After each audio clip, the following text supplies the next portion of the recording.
வாணியம்பாடியில் வட்டாட்சியர் அலுவலக சேவை மையத்தில் ஆட்சியர் தர்பகராஜ் திடீர் ஆய்வு.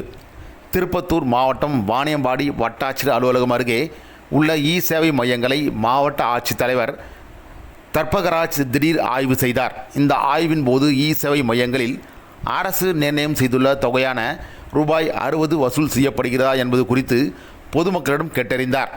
மேலும் சேவை மைய பணியாளரை அரசு நிர்ணயம் செய்துள்ள தொகை மட்டும் பொதுமக்களிடம் இருந்து வசூல் செய்ய வேண்டும் என மாவட்ட ஆட்சித்தலைவர் உத்தரவிட்டார். மீறி சேவை மையத்தில் பொதுமக்களிடம் இருந்து அரசு நிர்ணயித்துள்ள தொகையை விட அதிகமான தொகையை வசூல் செய்தால் தக்க மேல் நடவடிக்கை எடுக்கப்படும் என மாவட்ட ஆட்சித்தலைவர் எச்சரித்துள்ளார்.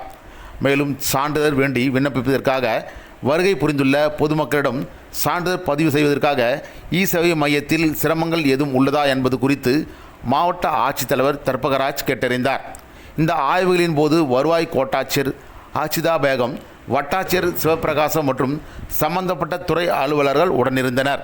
மேலும் வீடியோக்களை காண நவ் இந்தியா டைம்ஸ் யூடியூப் சேனலை சப்ஸ்கிரைப் பண்ணுங்க. பக்கத்துல இருக்க பெல் பட்டனை மறக்காம கிளிக் பண்ணுங்க.